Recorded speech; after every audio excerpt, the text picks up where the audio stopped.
All right. Well, hello, everyone, and welcome to Tuesday Notary Titans for Tuesday, January 18th, 2022. My name is Bill Soroka. I'm the author of Sign and Thrive, How to Make Six Figures as a Mobile Notary and Loan Signing Agent, and host of the Side Hustle Lounge podcast. I'm here with my incredible co-host, Laura Biewer. How's it going, Laura? Don't forget you're on mute. All right. Getting better every day. Good. Thanks for being here. Laura, you might recognize from coachmelora.com. She is a coach and has the Laura Biewer Presents training and replay library as well. All right. So guys, welcome to TNT. This time is for you. I love this time that we get to hang out and answer your questions. TNT works like an old-fashioned call-in radio show. Use the raise hand feature on Zoom to raise your hand. And when we call on you, just tell us what state you're in and jump right into your question so we can try to get to as many of these questions as possible. If we need some backup information, Laura or I will ask you further questions on that one. Already tons of hands up in the air. Michelle in Florida, welcome. How can we help today? Hi, guys. Can you hear me okay? Oh, hey, Michelle. Awesome. Hey. All right. Yes, I'm in Florida, as you know. I have a quick question for Laura, and I wanted to have I was looking for the thing I found on Facebook, and I wanted to have that exact wording for you because it came out of one of the credible groups, and I saw it last night and it kind of caught me off guard. So I know when we execute a jurat in the state of Florida, the signer has to appear before us, either online or in person, and we have to identify them. But is there any restriction? And I looked in the primer, I looked in the handbook, and I didn't see anything, but I saw someone saying that you should never notarize a jurat with representative capacity. So yeah. There is nothing that says you cannot do that. That would be very unusual, but I have seen it, not in Florida, in another state, where they included the representative capacity. But there isn't any statute that says you cannot do that. You can do it with an acknowledgement. The statute does say that. So there'd be no reason for me to believe that they cannot have that there. Okay. However, that said, because that's how you first look at it, is there a statute to guide me? Is there another statute similar that I might look to on that? The last part, however, is these are really legal, our certificates are even legal documents, our portions. And so what I don't know is if somebody put their their representative capacity, does that, is that saying they're taking the oath on behalf of an entity? Mm-hmm. Which an entity can't take an oath, right? Only a person can take an oath. So I think there's a little more legal footwork that would need to be done to verify my answer that it should be fine. Just like somebody acknowledges on behalf of a company, somebody could swear on behalf of the entity, so the entity would be responsible. But I think that's a great question. So I tell you what I'm going to do, because it's not just a Florida question. I think this is a bigger question, and I'd like to do a little research and bring that answer back to you. Yeah, I would appreciate that very much.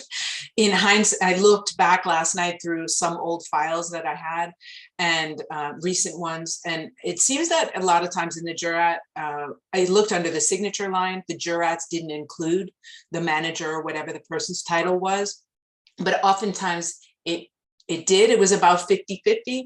So I was also curious if there's ever any responsibility on the notary's part to confirm that capacity. Like and I'm not saying that that would be in the statute or anything, but maybe title would ask us, hey, can you have a look at the signer will have a copy of, say, articles of incorporation or something like that?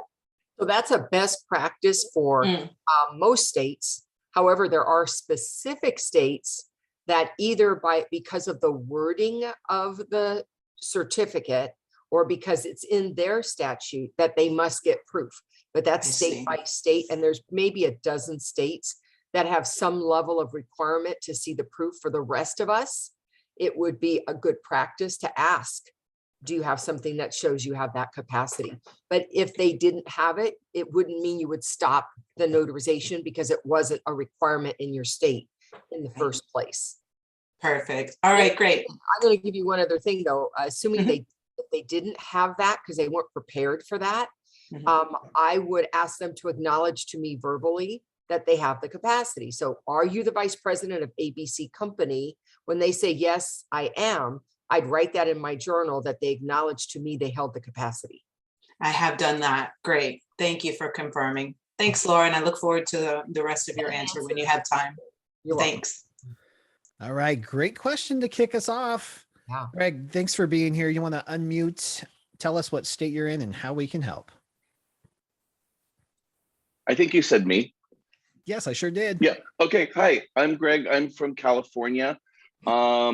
You are doing a loan signing, and on the signature line, the name is Lucille, and both her driver's license and her passport say Lucy. What do you do? Good question, Laura. What do you think? I think that as a notary, you have to be comfortable in the gray area a little bit. And so if you have examined your signer's ID, including their photograph and other physical attributes that might be listed there, it sounds like you had two forms of ID that matched, that she goes by Lucy. Did you happen to ask your signer, is Lucille your given name? Why does it say Lucille on the document? Lucille is her given name, but all of her ID said Lucy. Yeah, a lot of us, when we get our passports or driver's licenses, we're not thinking about how they'll be used, for notarization, right? That's probably the last thing on your mind, and that how important it is that the name you stick on there, you're going to be held to it, so to speak. So if she's saying it's my given name, which I would believe, that's a very plausible story. It's my given name, but I don't use it. I go by Lucy instead.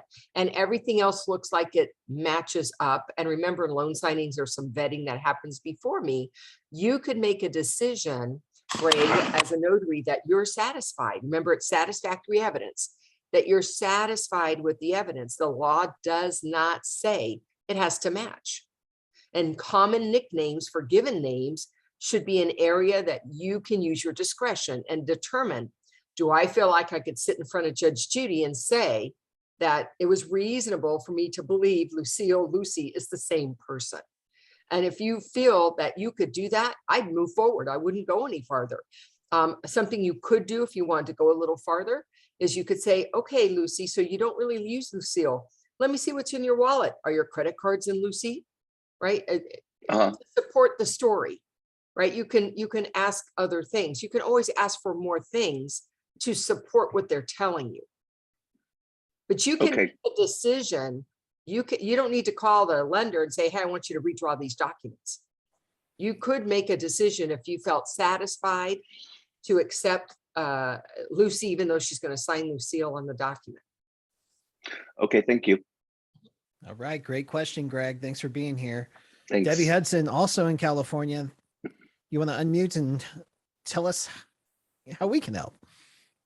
Thank you for taking my question. I have for stamping or dates on notarial certificates, or if they ask for the expiration of your notary commission, do you handwrite that every time, or do you use a date stamp? And what's preferred? Great question. So I personally handwrite that in. I found that stamps tend to bog me down more than save time, because it's not every certificate that I have to do that on. And by the time I pull out the stamp and I've got the ink or whatever, I could have just handwritten the date in there. Laura, what do you think?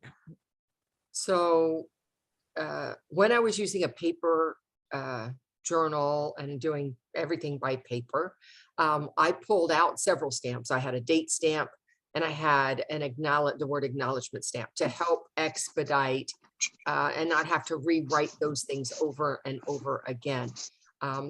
I handwrite dates on certificates. I handwrite in expiration dates if they ask for it, even though it's in my stamp. Because I feel like, Bill, when I'm working on the certificate, I tend to move a little faster because I've already got the pen in my hand and I can just flow through the certificate. If I'm doing journaling by paper, that's when I use stamps. I use a date stamp and an acknowledgement stamp because in California, rewriting acknowledgement, which is a long word over and over again, takes a lot of time. So that's where I find the stamps help rather than on the certificate. Okay. And are there any sources or locations to get stamps cheaper than through our, standard NNA source? Sure. Yeah, you can go to any shipping center, Office Max, Depot, stationery stores, anywhere, shipping centers where they sell stamps, and they can make it for you. And so I got mine actually from a local shipping center, and I just went in with my journal. I gave them the size of the square I needed it to fit, and they made me a stamp. Self-inking. Yes, absolutely. I don't want to pull out a pad at the Right. table. Right. Okay, thank you very much. All right. You're welcome, Debbie. Thanks for being here. Gia's iPad is in the house. So would you like to unmute Gia? Tell us what state you're in and how we can help. Happy Tuesday. I'm in Southern California. Thank you for doing this again. And Laura, hope you feel better soon. Quick question. Does being bank server approved help you get Fidelity approved? And if so, how so? Yeah. Well, Fidelity owns BankServe. BankServe is part of Fidelity. It's like their signing service. And yeah, it's a good place to get in. If you can get in with a BankServe, it's going to help open some doors. With other like Chicago Title and other places that say, are you Fidelity approved? I don't believe the BankServe is the level they're talking about. But I'm also seeing more and more that they are using notaries without going through that whole big process. It's happening. So I don't know if they've made a change in their process since I did it. And that's very possible. So it's a good thing to work for BankServe. They're a part of Fidelity. They pay well, they pay on time. About every 2 weeks, they're issuing checks, and they pay fairly. They pay my rate. I'm not $100 notary. So whenever they call me, yeah, I take the job, and I would list that as one of the things that shows that I work for a reputable, well-known, brand name type of signing service, not just the mom and pops. Okay, so if someone asks me right now if I'm Fidelity approved, it'll be okay to say I'm BankServe approved, but not Fidelity yet? You could say, yes, I'm BankServe approved, who is part of Fidelity. It doesn't mean that you're the Fidelity approved. Whether or not that's enough for them or they need you to do more, you'd have to have a conversation. Okay, thank you. And what we are hearing is that Fidelity is shifting their policies and the way they're handling that. So I think they're trying to shift all that responsibility, all that work to the BankServe side of it. So it might translate to Fidelity approval. If it's not already, it might be close to doing that. Thank you. Bill and Laura, can I briefly add to this? On the BankServe, what I've noticed is the text message blasts that you get are typically signing service fee rates. But when you get a call from BankServe for a specific signing, then they do offer full rates. I don't quite know why that is or how it works. I just know from experience, at least in Arizona, that's been the case for me. Yeah, I don't get those text blasts at all. I only get called. So, yeah. And I can't even get to the text blast anyway. I think I have once or twice, but I definitely prefer working directly with their national scheduling office, which pays full price. Yeah. Thank you, Francis. All right. Janie. Thanks for being here. Hi, thank you. I have a few questions, and you can just go right in with yes or no's. I don't need big explanations. I'm from Morgan Hill, California. I just got my signing certificate done in November. I've done a handful, and I just finished Notary to Pro. I'm just like a sponge. I'm learning everything, but I'm hearing conflicting information on things that I just want some clarity on. Real quick, another one here. Binder clips when you're mailing. I'm sorry, that's my little Yorkie. I got to feed her treats when I'm on a Zoom. It's a terrible habit. Got you trained. Totally. Binder clips. Some say, don't put a binder clip on it. They don't like it. Some say, put a binder clip on it. Silly question, but I want to make sure that I'm not irritating someone. Yeah, interesting question. I suppose you could irritate anybody, either putting a binder clip on or not having a binder clip. As a best practice, I've always included a binder clip. Okay. Because the rubber bands don't hold the paperwork together. Right. It gets messy. Sometimes it tears the paper. However, you just got to be aware that binder clips in shipping can sometimes slice through the envelopes. So using the double layer, the polyurethane bag, and then the envelope, or vice versa, can sometimes help alleviate that.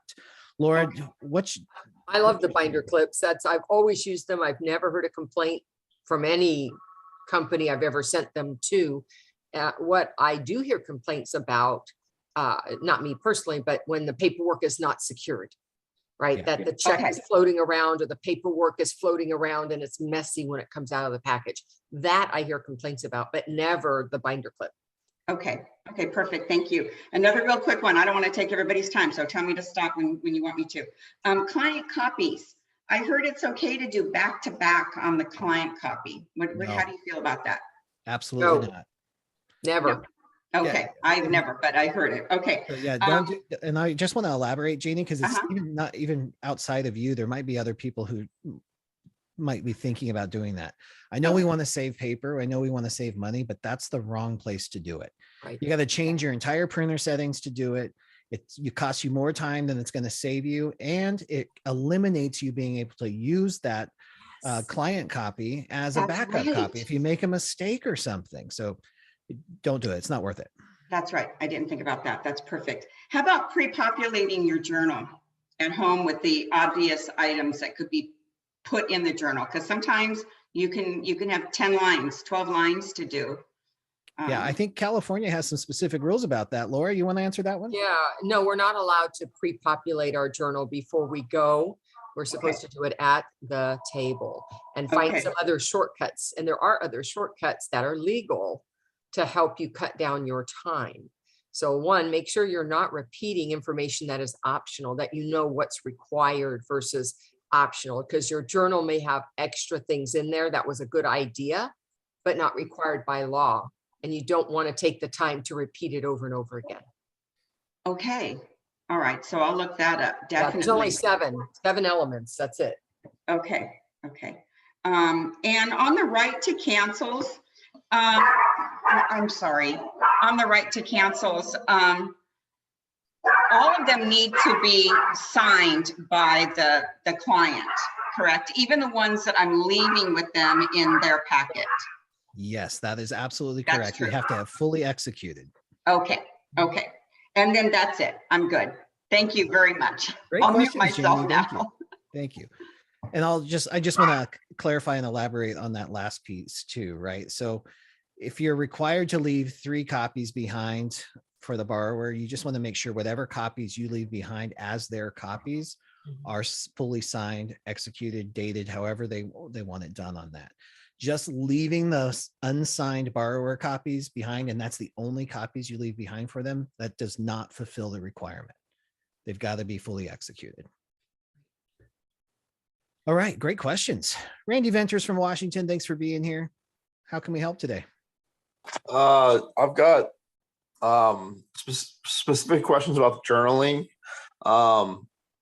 When you add two, maybe 3 questions. When you add a loose acknowledgement or jurat to a document, are you making a note in your journal that you added a loose notary block or a loose certificate to it? I do. Laura, do you? Yeah, you know what? I can't say that I always do, but I'll tell you when I always do, which is whenever I'm replacing an out of state. If I'm replacing an out of state certificate, I will indicate what state I was replacing. Or if I'm going to use an out of state, because California is restricted on that, I will put what state certificate I did use. So I do notate those, which of course happen often. So, but I can't say that every time I replaced it because I made a mistake or there wasn't room for my stamp, that I always put that I attached. It's a good idea. All right. And then second question, I use the Integrity Journal here in Washington. Mhm. And there's like, how precise do I need to be? Like in Washington, we have a statutory warranty deed, but in the Integrity Journal, it just says warranty deed. Do I need to add the statutory every time? Or I can't think of the letter, but they have a form that's some agreement and indemnity for COVID-19 hold harmless, and the whole title is like 20 words long. Yeah. Do I have to try to squeeze that whole title into my journal? Do you want me to go first, or Bill? Do you Yeah, want to? Laura, go for it. So Yeah. what I'm going to say is if the title's short enough, I put exactly what it is. But when it's really long, I believe your law says a description of the record, which means it's the best description of it. So what is the most important words? It's a warranty deed, right? So yes, you can shorten, abbreviate, as long as they can tell what kind of document you were talking about. I also, when I was using a paper, of course, now I'm doing electronic, when there was not enough space, but I think you have extra space in the Integrity Journal, you could, in the notes, I think he has a huge notes section, you could always, when you have a huge title, you could write it there, because the law doesn't say what box it has to be in. Does that help, Randy? Yes, thank you. You bet. That's it, Randy? Yep, that's it. Thank you. All right, thank you. All right, Cassandra Burton from Washington, D.C. Thanks for being here. How can we help? Thank you. So when I have to scan documents back, in some instructions from the signing agency, it tells me what particular documents to scan. And so I do that. But in others, it has no, it doesn't, some do not say how many pages I scan. So I end up always scanning the whole pack. Is that correct? For me, when I had to scan documents, and it's very, very rare now, but I found it was just easier to scan the entire document package over and send that over. I had one client who said, please stop doing that. I just want these documents. And I adhered to that. But almost everyone else, I think they appreciated just having them, and then they have their own crews or assistants to work it out. That's been my experience. Laura, anything different? My only difference is because I'm like Bill, I really don't scan documents anymore. If it's not clear what needs to be scanned, I ask before I do the job, meaning that's a follow-up clarification question that I would email, text, or call to say, I want to verify how much the package you need scanned. And they probably going to come back and say all of it. If they didn't specify pages, that's probably what they're going to tell you. Yeah. But I would rather know that up front, because that may alter how and when I get about scanning. Scanning 4 or 5 pages I can do with my phone. Scanning 200 pages doesn't go well on my phone. Exactly. Right. Yeah. So I like to know before I go out there what I've committed to. Okay, that's very helpful. I have one more, but two that are kind of similar.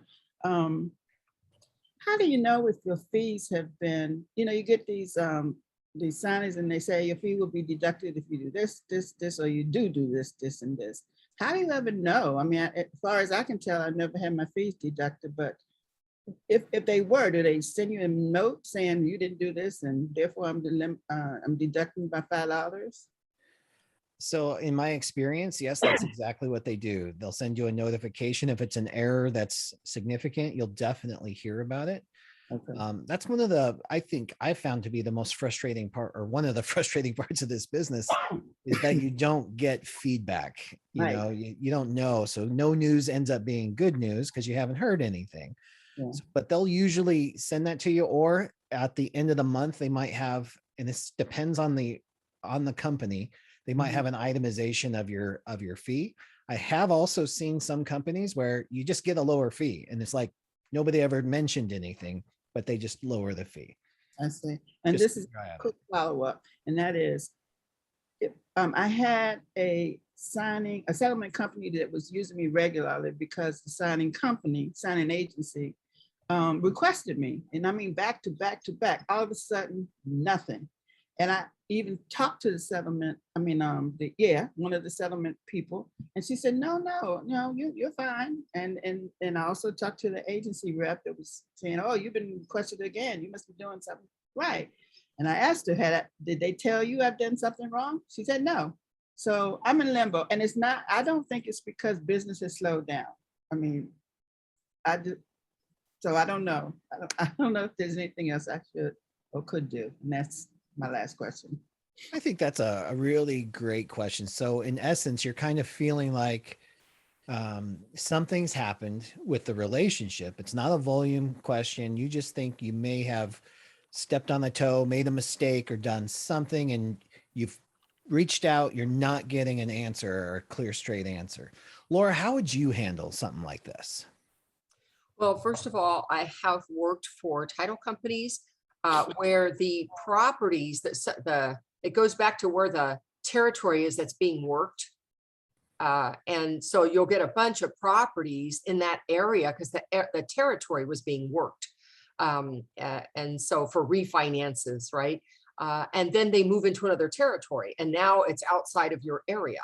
So you haven't done anything wrong. They just haven't come back around to your area and they're working in another area. So I've seen happen quite often. So it could be something like that. The other thing is take a breath, relax, and are they your only source? If they're not your only source, we'll work with your other sources and continue to stay in touch. Hey, I love when I was working with you. Realize you don't have anything in my area right now. Just want to let you know that the next opportunity, I'm ready and willing. Okay, great. Thank you. Hey, Bill, this is Griff. Yeah. Hey, Griff, you got something on that? Yeah, and yeah, just real quick. One of the things when I used to work the Grubhub and the Postmates, sometimes what they used to do was rotate and just start working with new people. So they will work with the old, you came in January, then all of a sudden a new set of people come in, then they will give them a shot. And that may be happening with some of these companies. Say, okay, we've been working with her, but we want to give these other notaries and see how they come along and figure out who's going to be their preferred, because they might have had 50 people they was working with, 25 seemed to be okay. And then they said, well, let's work with some more notaries and just spread the wealth around it. That's one company told me a while ago to say, no, we don't stop not using you, Griff. We just want to give somebody else a shot. Thank you for that, Griff. That's an interesting perspective too. And that's, that would be new for me. For me, I know that I used to, in my head, always make this way more catastrophic than it actually was. It's usually a little lull, especially this time of year. We've been spoiled rotten the last 24 months. This business, or probably even more than that, this business is booming. But back in the day, November, December November used to be pretty slow. January would be pretty slow because everybody just crush all these goals for December 31st. And then the phones would be like dead for the first 3 or 4 weeks of the year. And then all of a sudden it just picks back up again. So it could be some that or some combination of anything else. Here's the reality is though, we don't always know what people won't tell us. And maybe there is something out there, right? But I think Laura nailed it. You can't get too caught up in who's not working with you. Focus on who is working with you. And this is always going to be a constant reminder for everybody, is you're always cultivating relationships. You never want all your eggs in one basket. You're always going to be, this is the importance of staying in touch with people, because you meet incredible people at every single signing appointment. Every now and then you'll get a one-off and you're like, I'm going to stay in touch with her. And then you forget to do that. Stay in touch and cultivate these relationships so that when these times do happen, it's not weird if you reach out. Now, if you met somebody 3 years ago and you reach out and say, hi, how are you? It's like, oh, Where were you the last 36 months? So start doing this right now. Start staying in touch with people to keep those relationships rolling. Great question, Cassandra. Thank you so much for bringing that. I'm going to destroy this and I apologize in advance. Is it McLeod? Yeah, that's right. That was Oh, all right. Welcome. good. Okay, thank you.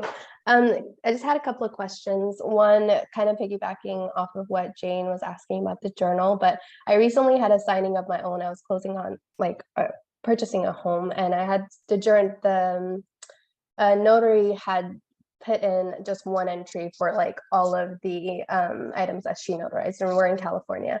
And my understanding is we have to do an entry each. I was just kind of wondering, I was like, did I miss something? Because that would make my life easier, but I don't think that's right. So I just wanted to ask. Yeah, good question. Laura, are you okay? You want to take a breath first? Yeah. Oh, is Matt on the line? Matt, are you still here? I saw you earlier. Yeah, I'm Matt, here. would you answer her question for me, please? Sure. Thanks. Sure. So best practice and preferred methods in California is to enter a line entry for each signature notarized on each document, which means if you have 2 signers and 5 documents, that would be 10 entries. However, the Secretary of State's office has issued guidance that says you may use a journal that's set up for multi-line entry as long as you meet specific requirements. I'm going to post the link in the chat that goes to an article on the Cal Notary's website that outlines exactly what you must do if you choose to take on this type of journaling, and what journals we recommend that are set up for this type of journaling. So it is completely acceptable by the Secretary of State. However, the preferred method and best practice is the old way, which is what I've continued to do just because of the nature of documents that I deal with. But if you're a loan signing agent, I can see where this would be very helpful. Thank you, Matt. I see. Thanks. It's really important that you read what Matt has sent you, because it tells you under what conditions you can include multiple documents in the same entry. So, and if it's not a journal that accommodates those requirements, then don't do it. So you may have to change your journal if you're not using one that accommodates those requirements. Got it. Okay, sounds good. Okay, and then one other question I had. So I currently live in like an area that has a bunch of new development homes, and I'd made contact with one of the builders, real estate agents, and I wanted to kind of market to her or kind of introduce myself, and I wanted to know what would be a good way to approach her with trying to get business, essentially. Yeah, what a great question. I think that's a really awesome idea. And that's exactly how I grew my business here in Arizona, was through these builder type relationships. The first thing that I'd say is that real estate agents, whether they work for builders or they're mainstream real estate agents, they're great peripheral connections in this business. They can be great partners. Same with lenders. But when it comes down to it, the person who hires you or has the most control over hiring you is the closing agent or the escrow officer, in your case in California.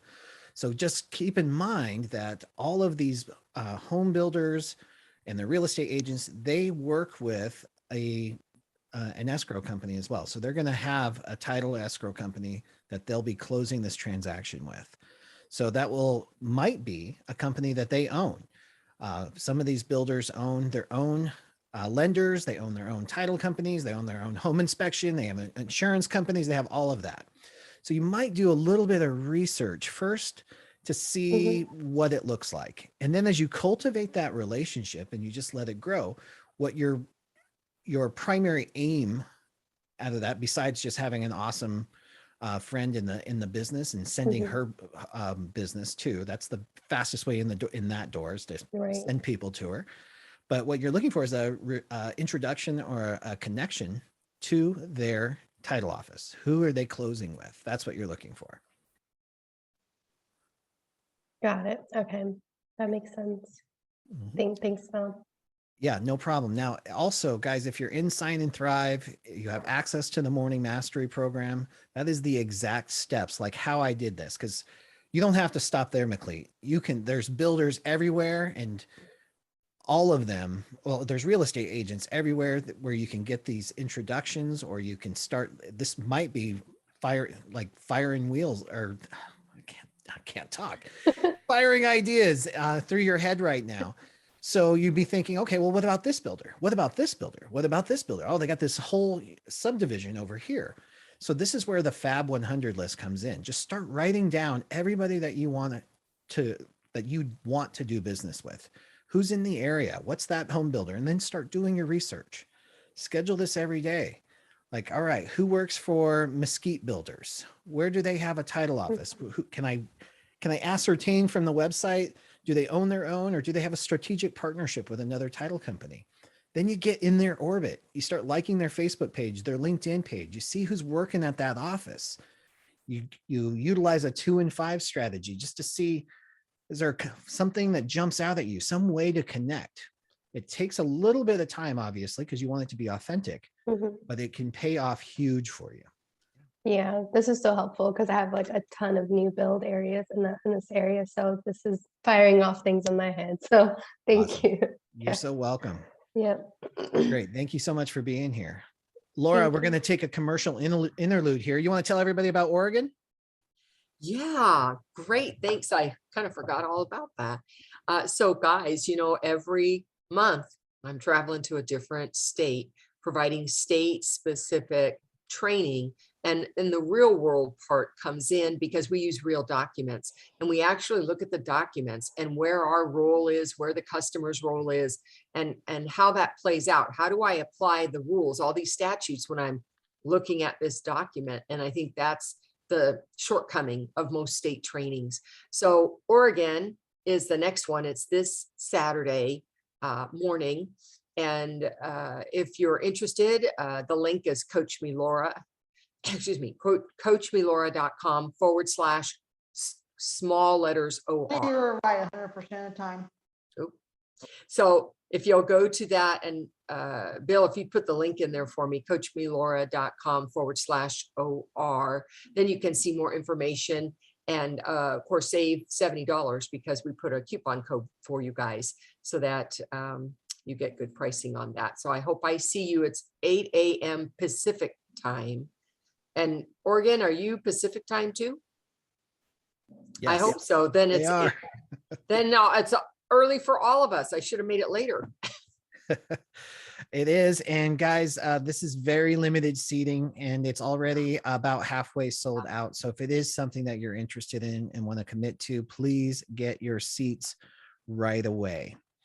And then also real quick, while I have your attention before we move on to the next one, guys, right here in Phoenix, I'm really excited about this. If there's anybody who's in Arizona, in the east side of the valley, or anywhere in the valley, you're welcome to join.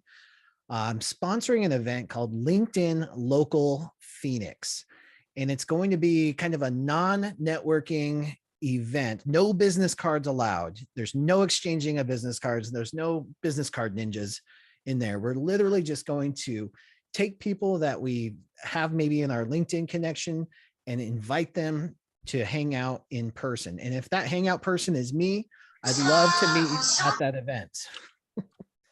I see I got some background music. It's going to be a party. It's going to be a really good time. Now, I think they only have like 30 seats for this thing. So I would imagine that it's going to be sold out soon. It's not just the notaries. It's not just a notary event. It's all kinds of professionals in one place. And I'd love to have you there. It's $20, I think she's charging to cover the expense of the room on there. And I will drop that link in the chat room, or you can go to LinkedInLocalPHX.com. All right, guys, let's get into the next question. Oh, Phil Shannon, perfect timing. I thought so too. So thanks, Bill. I appreciate that. You're so good at that. Good afternoon to a healthy and wealthy Tuesday. Next week, I hope I'm a little bit wealthier, and I hope I'm a whole lot healthier. But the show must go on, and Laura can attest to that as well.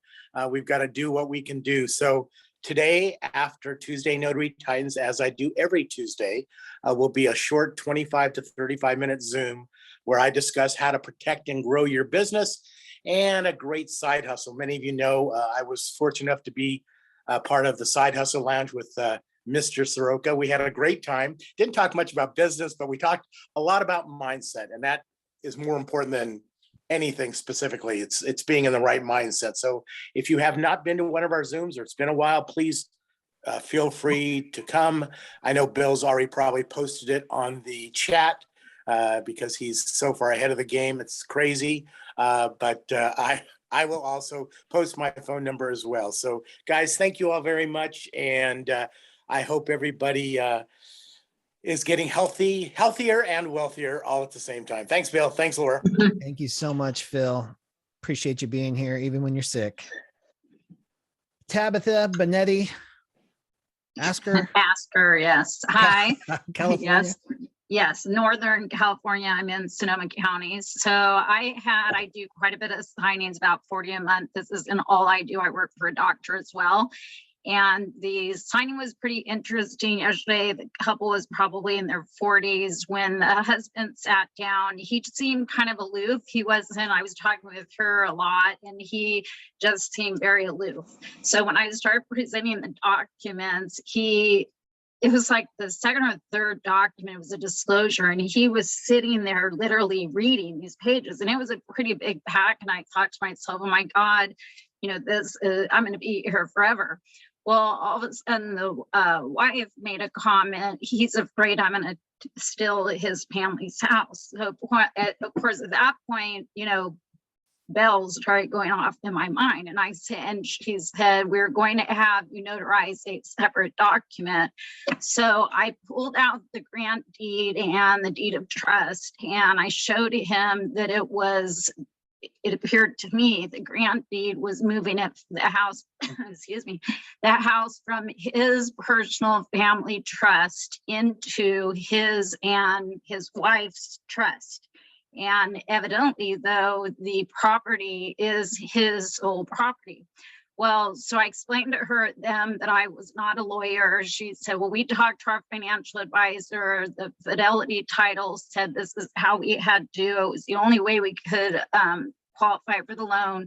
So I told her again, I'm not a lawyer. She started getting pretty abrupt with him, and he had his hands in it, his face in his hands. And she said, this will hold up the loan. We have to do this. And so at the end of the day, I said, at this point, because Laura Biewer's comments were going through my mind, and I thought he seems under duress. And I said, you guys need to call your lawyer. And I left the front page of the grant deed and the deed of trust. And I said, you need to work it out with them. So I got a text this morning, because of course, yesterday was a holiday, saying that they're ready to sign. They talked to their lawyer. So I guess my main question is, did I handle it correctly? My second question personally is, can the wife be on the loan and not be on title? All right, great question. Laura, do you want to take? Well, the first part is if it appeared to you, and this is, you have to be in the seat there, that the person really isn't prepared to sign, and that there's doubt that this is the right thing, offering to step away and say, hey, why don't you figure out what's right here? And if everything's good, I'm happy to come back. So I think that part was fine. The second question, I don't have an answer for, Bill. Do you? I mean, somebody I think can be on a loan. I know you can be on title and not be on the loan, not be the borrower, but I don't know the other way around. Yeah, I've seen it the other way around, but so there's not like a law. It's up to the lender, because they're the ones taking the risk. So if they decide that's okay, then that's okay. Yeah, well, that's what she kept saying, is that we would not be able to get this loan unless I'm on the title. So then they were going to have a separate piece of paper that would say, well, if we get divorced, it's not my house. And I was like, yikes. And I I was would trying definitely to- not go down that road, right? 'Cause Yeah, that's- and then he did say, and I don't understand what I'm signing. And so it was a very awkward situation. And I was trying to talk very tactfully, but and he kept looking at me like I, knew that I really knew this wasn't correct. So it was odd.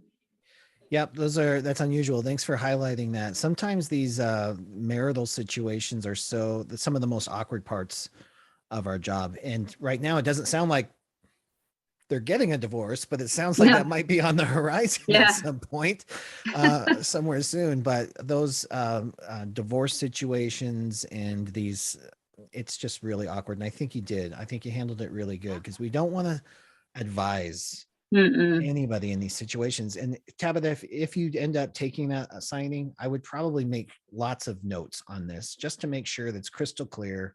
I'm not advising them on any of this, because those are the ones that come and bite you sometimes. Right, exactly.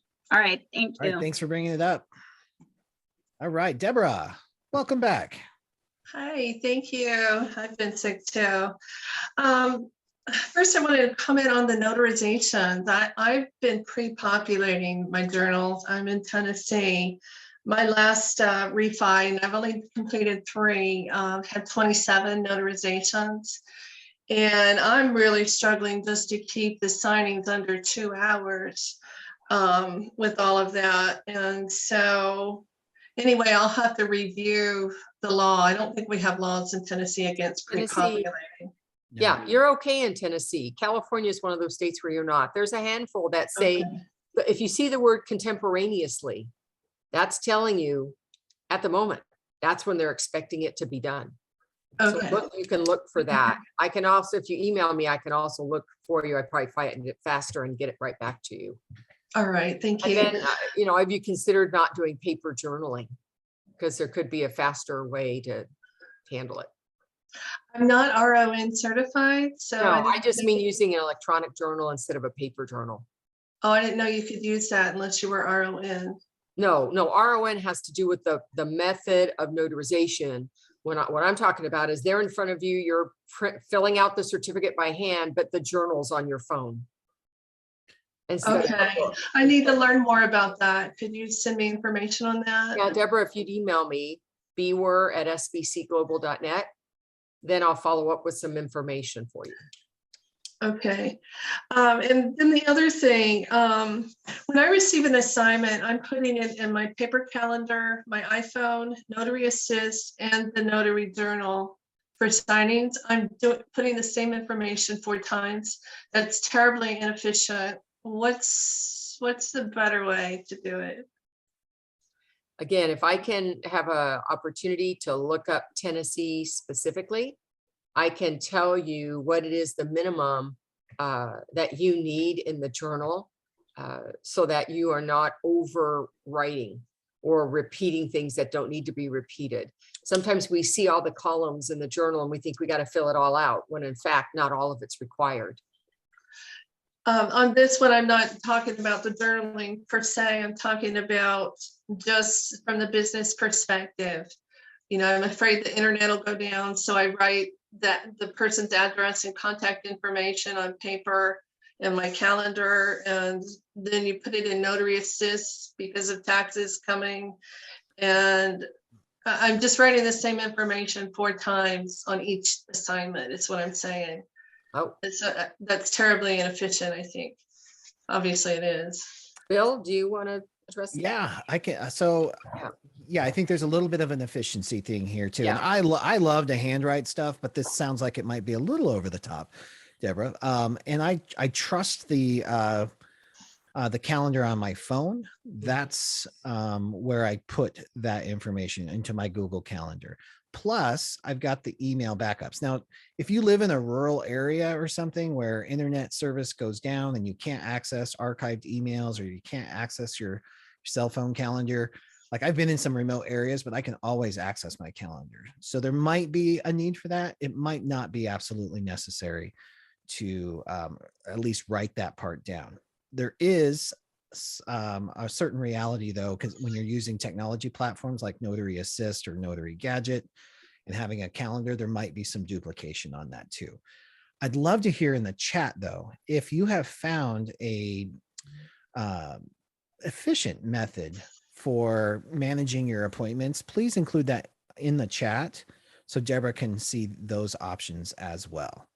For me, I rely on my Google Calendar, and then Deborah, every morning I hand write my appointment dates in writing to ingrain it in my head, but I don't copy all the information down. Okay. And then the other question is, what's the best place to purchase paper and ink?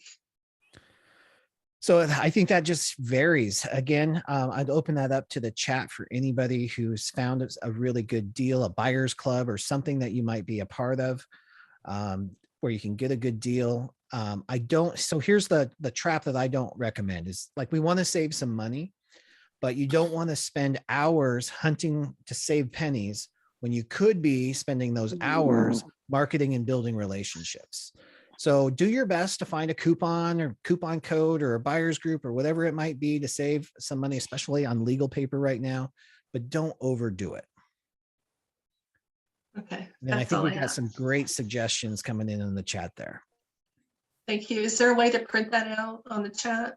There is. When you're on your computer, you can select the 3 little dots that are right down in the lower right-hand corner of the chat window, and it will say save chat, and it will save directly to your computer. Okay, thank you. You're so welcome. Thanks for being here. Thanks. Bill, right. this is Linda from Tennessee. Can I, real quick, and I'm sorry for everyone who's been waiting with their hand raised. Deborah, there are, according to what I consider the handbook for Tennessee, if you keep a paper journal, a journal, there are 6 things that you have to include in that journal. I don't know what kind of journal you're using, if it's one from the NNA, if it's. It is. Okay, I'm using the Modern Journal, which gives you an option. It has listed out about 15 to 20 more common documents. You check them off as to whether it's a jurat, because it has a space, jurat or acknowledgement. You can check them off, put the borrower's information down once, and then just check off the documents. There's also a comment space where it's one out of the ordinary, not already listed. But there are 6 things you need to keep. Hey, Linda.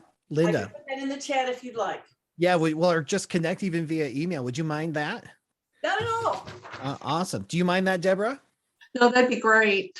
All right, awesome. Thank you Thank so you. much for stepping up, Linda. I appreciate that. Apologies Awesome, for those guys. who are waiting. Awesome. Thank you so much. Nancy McCown from Texas. Thanks for being here. How can we help? Oh, you're still on mute though. Nancy, you're still on mute. Yeah, I forgot about that.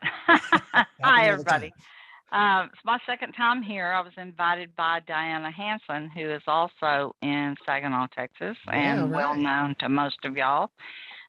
We say y'all in Texas. Anyway, I have just 2-3 quick questions. The last one's probably going to be a little bit more detailed, but I just got my notary certification and finished loan signing systems training through Mark Wills. And I'd been a notary several years ago before I moved away and came back. But anyway, I'm getting certified to do Ron signings. And I'm not sure whether I'm going to need a color printer, because I won't be doing all Ron signings, I'm sure. And if I'm going to need legal paper for in-person signings. And then I'll ask the third question in a minute. Yeah, so I have found that black and white printers are all that you need in this industry. And yes, you will likely need a printer that can print on both letter and legal size, especially for in-person. Well, I've been in mortgage for over 25 years and done real estate and some other things connected to it. And a lot of before we went paperless, a lot of the mortgage packages were all on letter size paper. So I didn't know if, some states or some title companies, some lenders are still using legal size paper. Absolutely. Tons of them. So, but there are lenders who have converted to letter only, but you got to be prepared for everything. Okay. So color, I don't have to get a second printer then, because I've got a great 4-in-1. I get about 3,000 copies on a $99 cartridge. So I'm good. Okay, the last question. Thank you very much for taking my questions. I really enjoy this forum. Is about platforms for remote online notary signings. And being in Texas, as long as I'm sitting in Texas, I should be able to notarize through a RON platform anywhere in the US. And I've been researching, listened to YouTube videos by 2 or 3 very experienced and detailed people who have researched a lot of these platforms, and I'm just totally overwhelmed. So some of them are hybrid, some of them are independent, some of them basically hire you as 1099 or W-2. And I've even read on the NNA website where a woman in Texas used her Adobe Pro account, which I have, to do her remote signings. And I'm just not sure if anybody has used that or how it works. So I don't know about that, Nancy, and you want to definitely be sure that you're just in compliance with state law. And I think Texas just gives you some guidelines and says, make it happen. As long as it matches these guidelines, you're okay. And then they have tons of other, there are so many platforms right now. But here's what I would invite anybody who's happens to be in Texas. That might be the most applicable advice for Nancy right now. If you're in Texas and you're a remote online notary, please post the platform you're using and maybe why you like it or why you don't, and see if that would be helpful. But I don't necessarily know, Nancy, that you need any more advice. You found some YouTube people that you trust that have given you advice. They've given you your reasoning. I think at some point you just have to step into it and try it. And if it's not enough, then you can check in with ronuniversity.com with John Holder. He's interviewed them all. So you can watch the demos and make your decision and just try it. Go for it. Okay. Another one you might want to check out is Amy Seitz. Yes. Cyberize it. And she actually has training as well. So I think both of those, John Holder and Amy Seitz, are probably the 2 experts I would look to. Is that SIETZ? Yeah, I believe that's it. Yeah, and she's in Ohio, he's in Kentucky. And Matt just posted the cyberizeit.com website, so you can check that out. And Amy's highly engaged with the notary community on Clubhouse, so very available for questions and things like that. Okay, well, I appreciate that. A couple of people that I have listened to on YouTube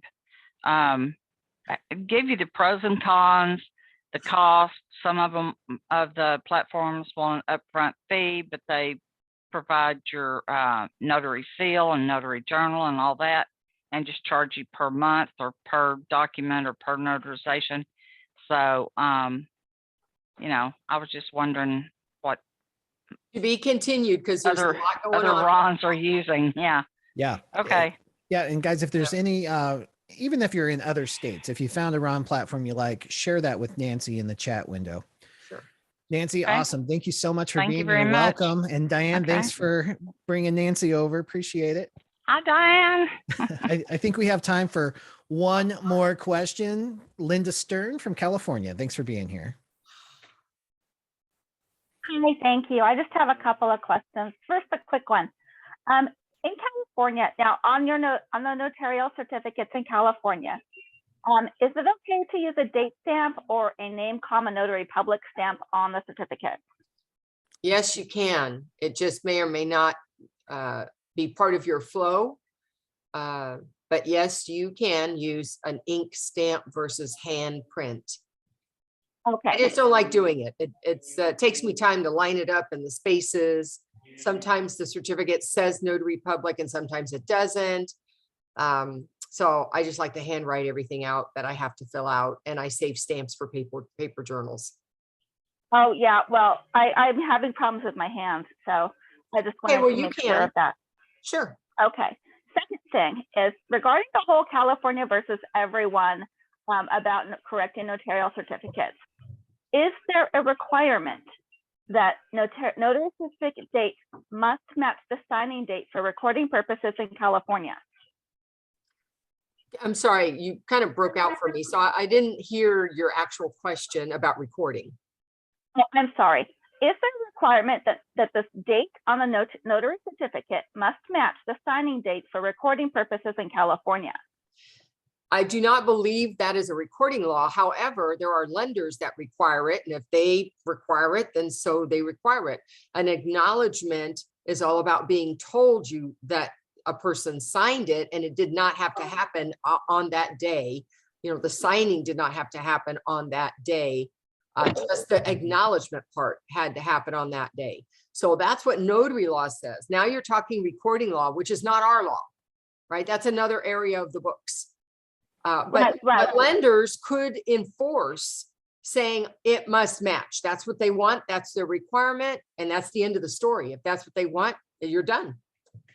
Then how do you deal with people with those escrow officers who say, I missed a stamp or something on the certificate and they want me to correct it?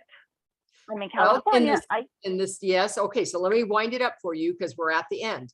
In the state of California, I'm not allowed to fix it by modifying that certificate. I have to meet with the signer again and do it over. That's how it is in California. They just have to get over it. That can be different in other states that they may be serving, but not in California. And then that's it. I just let them know I'm happy to make it right for you. But here's the way I do it and stay compliant in my state. Right, even if that means a redraw to do the whole document package over. What else they have to do as a result of that, I may face issues as a result. I may lose that client. I may be charged money back. I may lose my fee for my assignment because I made a mistake. So there are consequences that sometimes happen, but those consequences don't override the right way to take care of it. Okay, just checking with you. Thank you so much. Yeah, great question, Linda. Great way to close out too, Laura. That was crystal clear. Guys, we got to wrap up here. It's been 62 minutes. Thank you so much for growing yourself and your business on a Tuesday. We'll be back same time, same place next week. Thank you, Laura. Thanks, everyone. Appreciate you guys. We'll see you later. Bye, everyone.